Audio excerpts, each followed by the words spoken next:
Bismillahirrahmanirrahim teman-teman sekalian, sebagaimana yang sering saya bahas, salah satu inti bahasan di inner game itu adalah positive psychology. Selain kita membahas beberapa disiplin ilmu lainnya, kita membahas tentang tazkiyatun nafs, kita juga sedikit membahas tentang NLP, semua hal tentang menata ruang batin. Ada satu elemen inti dalam inner game, yaitu positive psychology, atau dalam bahasa mudahnya, ini adalah ilmu tentang kebahagiaan. Beberapa bulan yang lalu, saya ke Australia, berkunjung ke 5 kota, ke Sydney, Brisbane, Gold Coast, kemudian Melbourne, dan Perth. Nah, salah satu agenda utama saya ke sana adalah menghadiri World Congress on Positive Psychology. Saya hadir sebagai praktisi, bertemu dengan beberapa pakar dalam bidang positive psychology. Ini salah satu disiplin ilmu yang penting untuk kita pelajari. Kenapa kita perlu belajar ilmu tentang kebahagiaan? Karena menurut saya ilmu ini relevan untuk hidup kita hari ini. Jadi positive psychology ini kalau diterjemahkan secara sederhana adalah ilmu psikologi yang meneliti bagaimana manusia bisa hidup dengan baik, dengan sehat, dan bertumbuh secara optimal. Bukan sekedar nggak sakit, bukan sekedar nggak stres, tapi hidup yang betul-betul hidup. Karena gini, kalau kita melihat sejarah psikologi ya, sejak awal, psikologi itu lahir, fokus utamanya adalah manusia yang bermasalah. Yang diteliti biasanya apa? Orang yang depresi, orang yang cemas, orang yang trauma, orang yang sakit jiwa. Dan itu penting, itu sangat penting. Tapi ada satu kelompok besar yang luput untuk diperhatikan. Mereka yang sebenarnya baik-baik saja. Orang-orang yang sebenarnya baik-baik saja, tapi ingin hidup lebih bermakna, ingin hidupnya lebih kuat, ingin hidupnya lebih bahagia. Nah, selama puluhan tahun, ini hampir nggak pernah diteliti. Kenapa ya ada orang yang bisa tetap kuat walaupun hidupnya berat? Kenapa ada orang yang bisa tetap optimis di tengah ujian? Apa yang membuat hidup itu betul-betul terasa layak untuk dijalani? Baru kemudian kira-kira pada akhir abad ke-20 muncul satu kesadaran besar dalam dunia psikologi dipimpin oleh seorang yang namanya Martin Seligman. Dia mengatakan kalau kita bisa meneliti orang sakit, meneliti penyakit, kenapa kita nggak meneliti kesehatan, orang yang sehat, orang yang baik? Kalau kita bisa mempelajari trauma, kenapa kita tidak mempelajari kebahagiaan? Maka dari sinilah lahir satu cabang ilmu yang kita kenal sebagai positive psychology. Dan ini perlu diluruskan ya, ada satu hal penting. Positive psychology itu bukan menolak penderitaan, bukan kita menafikan emosi negatif, bukan memaksa orang untuk selalu bahagia, bukan. Positive psychology itu mengakui satu kenyataan hidup, bahwa ya memang hidup itu mengandung penderitaan, tapi manusia punya kapasitas untuk bertumbuh melaluinya. Jadi di ilmu ini bukan berarti nggak boleh sedih, tapi bagaimana agar manusia tetap utuh, walaupun saat sedang sedih. Jadi kalau kita bikin simpel, positive psychology ingin menjawab sebuah pertanyaan besar. Apa saja komponen yang membuat manusia itu bisa berfungsi secara optimal atau well function? Bagaimana caranya agar hidup ini tidak sekedar dijalani, tapi betul-betul dirasakan bernilai. Dan salah satu kekuatan utama dari positive psychology, dia berbasis riset ilmiah. Jadi bukan sekedar kata motivator, bukan sekedar opini personal, atau bukan filosofi hidup seseorang, bukan, tapi evidence based. Artinya, apa yang disampaikan di sini itu sudah diuji lewat penelitian, sudah diukur dan diverifikasi. Kalau dalam perspektif keimanan, ini sejatinya adalah upaya manusia untuk membaca sunnatullah. Sunnatullah dalam jiwa, dalam perilaku manusia. Dan positive psychology itu punya 3 karakter utama. Yang pertama, dia menggabungkan topik yang menginspirasi dengan riset ilmiah yang ketat. Kadang-kadang mungkin kita anggap ini menginspirasi, tapi belum ada dudukan risetnya. Nah, di antara topiknya tentang harapan, hope, tentang kekuatan diri, tentang makna hidup, tentang cinta, kebahagiaan. Tapi ini dibuktikan secara ilmiah. Jadi bukan sekedar kata-kata yang indah. Yang kedua, teman-teman sekalian, positive psychology itu berusaha menemukan komponen-komponen hidup yang membuat manusia berfungsi optimal. Misalnya, apa yang membuat seseorang itu tahan banting? Apa yang membuat seseorang itu tetap waras walaupun di tengah tekanan? Apa yang membuat seseorang itu mampu bangkit setelah dia jatuh? Dan bukan hanya dengan menebak, bukan dengan mengira-ngira, tapi dengan meneliti. Dan yang ketiga, positive psychology itu tidak berhenti di teori, tapi dia juga fokus pada intervensi praktis. Jadi bagaimana ilmu ini bisa diterapkan pada diri sendiri, dipakai dalam keluarga, digunakan dalam sekolah, kita terapkan di organisasi, bahkan ini bisa dijadikan dasar kebijakan publik. Karena prinsipnya, ilmu yang baik adalah ilmu yang mengubah hidup, bukan cuma nambah pengetahuan. Jadi kalau saya rangkum ya, positive psychology itu adalah usaha ilmiah untuk memahami satu hal yang mendasar. Bagaimana manusia bisa hidup lebih utuh, lebih kuat, lebih bermakna, tanpa harus menunggu hidupnya sempurna. Maka dari pengantar ini kawan-kawan sekalian, kita akan masuk belajar dari satu tokoh utama yang menjadi fokus bahasan kita pada video ini. Seorang peneliti yang memang mengabdikan hidupnya untuk meneliti satu pertanyaan sederhana, tapi dalam, yaitu apa peran emosi positif dan cinta dalam membangun kehidupan yang sehat dan bermakna. Dan orang ini bernama Profesor Barbara Fredrickson. Saya kemarin ketemu langsung di Brisbane. Beliau punya teori besar tentang positive emotion dan love 2.0.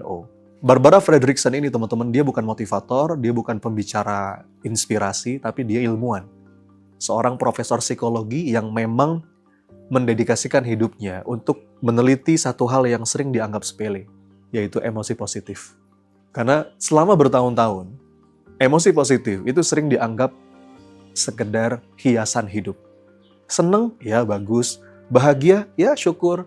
Cinta itu menyenangkan, tapi jarang ada yang bertanya secara serius, apakah emosi positif itu penting? Apakah dia hanya efek samping hidup yang baik? Atau justru jangan-jangan dia fondasi dari kehidupan yang baik, kehidupan yang sehat? Nah, pertanyaan besar ini diteliti oleh Barbara Fredrickson. And perhaps above all, feeling the warmth and trust and love of our close companions in life. Kalau secara akademik, dia adalah profesor di University of North Carolina, dan dia juga mantan presiden International Positive Psychology Association, dan ada buku ilmiah yang sangat berpengaruh yang beliau tulis, judulnya itu Positivity dan Love 2.0. Tapi yang paling penting bukan jabatannya, yang paling penting itu apa yang dia temukan. Jadi Barbara Fredrickson itu membuktikan satu hal penting, bahwa emosi positif itu bukan sekedar tanda hidup kita baik. Tapi emosi positif justru adalah mesin yang membuat hidup kita menjadi baik. Dan ini titik balik yang besar. Karena selama ini kita berpikir, kalau hidup kita sudah baik, baru kita akan bahagia. Nah, Barbara Fredrickson itu membaliknya. Justru karena kita mengalami emosi positif, nanti hidup kita pelan-pelan jadi lebih baik. Dan dari penelitian yang panjang puluhan tahun, beliau melahirkan 3 kontribusi besar. Yang ini coba kita bahas bertahap ya di seri video Inner Game ini, teman-teman. Yang pertama, positive emotion. Dia punya teori terkenal yang namanya Broden dan Build Theory. Dan yang kedua itu tentang Love 2.0, tentang cinta yang beliau sebut sebagai Positivity Resonance. Dan yang ketiga, tentang bagaimana emosi positif itu membantu kita membangun kebiasaan baik yang bertahan lebih lama. Dan lebih menarik lagi kawan-kawan sekalian, penelitian dari Barbara Fredrickson ini bukan hanya tentang perasaan, tapi juga menyentuh kesehatan jantung, sistem saraf, hormon, daya tahan tubuh, bahkan kualitas hubungan antara kita dengan pasangan, dan juga tentang umur panjang. Artinya, emosi positif itu bukan hanya urusan hati saja, tapi juga seluruh sistem diri manusia.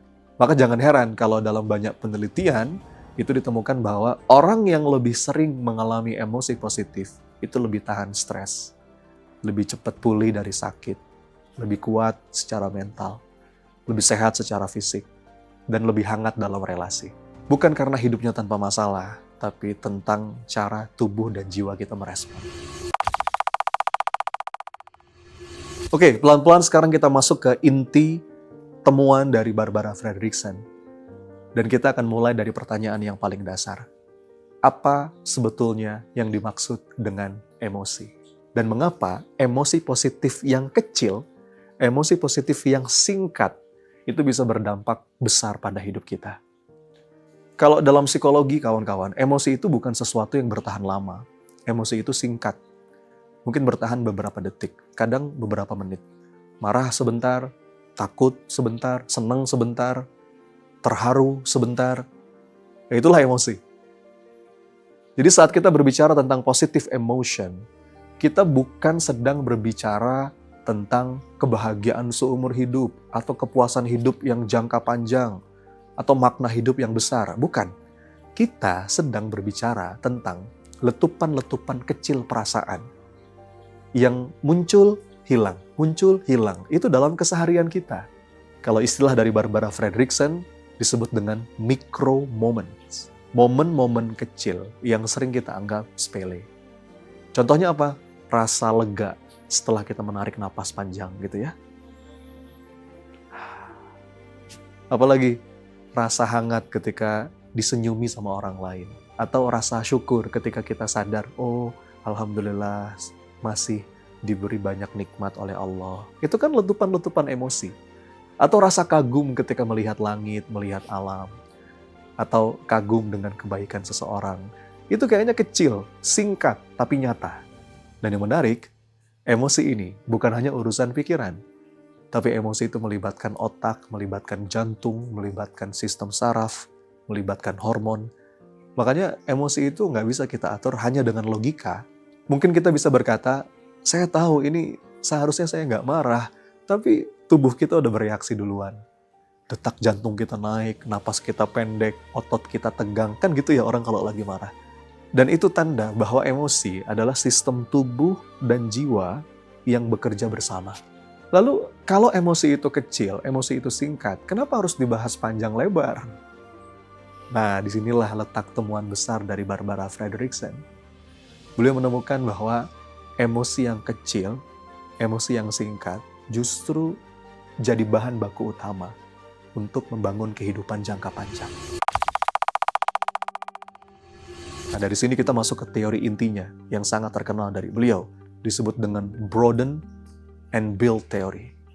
Dalam teori ini dijelaskan bahwa emosi positif itu melakukan dua hal besar. Yang pertama broaden, yang kedua build. Coba kita bahas ya. Broaden itu apa? Emosi positif itu meluaskan cara kita melihat hidup. Karena gini kawan-kawan, ketika seseorang itu sedang stres, sedang takut, sedang cemas, apa yang terjadi? Pandangannya menyempit. Dia hanya melihat satu masalah, satu ancaman, satu ketakutan mungkin. Dan ini sebenarnya mekanisme bertahan hidup, survival mode. Kalau kita dikejar bahaya, memang kita harus fokus kan? Tapi masalahnya, kalau kondisi ini berlangsung lama, hidup jadi sesek, dada jadi sempit kan? Nah sebaliknya, ketika seseorang itu mengalami emosi positif, walau hanya sebentar, terjadi sesuatu yang berbeda. Pikirannya itu meluas, broaden. Dia bisa melihat gambaran yang lebih besar. Dia bisa berpikir lebih kreatif. Dia bisa menemukan alternatif solusi yang lebih banyak. Dia bisa lebih mudah berempati. Itulah kenapa orang yang sedang tenang, orang yang sedang bahagia, itu biasanya dia lebih bijak ketika mengambil keputusan. Bukan karena dia lebih pintar, tapi pandangannya nggak sempit. Itulah kenapa orang yang hatinya lapang, itu lebih mudah belajar, lebih mudah memahami, dan lebih mudah menerima. Lalu teori yang kedua, setelah broaden, yang kedua itu build. Jadi maksudnya emosi positif itu membangun sumber daya hidup. Jadi positive emotion itu bukan hanya membuat kita merasa enak, tapi kita sedang membangun modal hidup. Apa yang dibangun? Satu, sumber daya intellectual capacity. Orang yang sering mengalami emosi positif, dia lebih kreatif. Dia lebih mudah belajar hal baru. Dia lebih baik ketika memecahkan masalah. Bukan karena IQ-nya naik, tapi karena pikirannya nggak terkunci, teman-teman. Dan yang kedua, yang dibangun juga sumber daya fisik. Dalam riset, ditunjukkan orang yang punya emosi positif, jantungnya lebih sehat, sistem imunnya lebih kuat, tubuhnya lebih cepat pulih. Itulah kenapa emosi positif sering disebut sebagai vitamin buat tubuh. Dan yang ketiga tentu saja membangun sumber daya psikologis. Orang yang punya emosi positif itu lebih resilient, lebih tahan banting, membangun optimisme, membangun rasa percaya diri, dan ketahanan mental. Karena orang yang sering mengalami emosi positif, itu bukan berarti hidupnya tanpa masalah, tapi dia lebih lentur ketika menghadapi masalah. Dia nggak mudah patah. Yang keempat, emosi positif juga membangun sumber daya sosial. Jadi orang yang hatinya lapang, itu lebih mudah terhubung dengan orang lain. Dia lebih hangat, lebih mudah dipercaya, lebih disukai. Dan akhirnya apa? Hubungannya pun lebih kuat, lebih sehat. Kesimpulannya gini teman-teman sekalian. Dari sini kita bisa melihat satu hal penting. Bahwa emosi positif itu bukan hasil akhir kehidupan yang baik. Tapi justru emosi positif adalah modal dan proses yang membangun kehidupan itu. Dia kayak batu bata kecil yang disusun sedikit demi sedikit. Kelihatannya sepele, tapi lama-lama dia jadi bangunan yang kokoh. Jadi emosi positif yang kecil membentuk pikiran yang meluas, sumber daya bertambah, hidup lebih baik, lalu muncul lagi lebih banyak emosi positif. Itu kayak spiral gitu ya. Dan begitu seterusnya. Tapi berlaku juga sebaliknya. Kalau emosi negatif yang terus dipelihara, akhirnya pikirannya menyempit. Sumber dayanya menurun, hidup terasa semakin berat, dan emosi negatif makin sering muncul. Jadi pertanyaan pentingnya adalah bukan bagaimana supaya hidup saya sempurna, bukan. Tapi emosi kecil apa yang bisa saya rawat hari ini, karena dari situlah hidup kita lebih sehat, lebih bermakna, dan pelan-pelan kita bangun, insya Allah. Dan kita masih akan membahas beberapa teori dari Barbara Fredrickson ini dalam Inner Game New Season di episode selanjutnya. Terkait hal ini, juga kita akan pelajari lebih detail di kelas Inner Game Life Coach Academy. Terima kasih.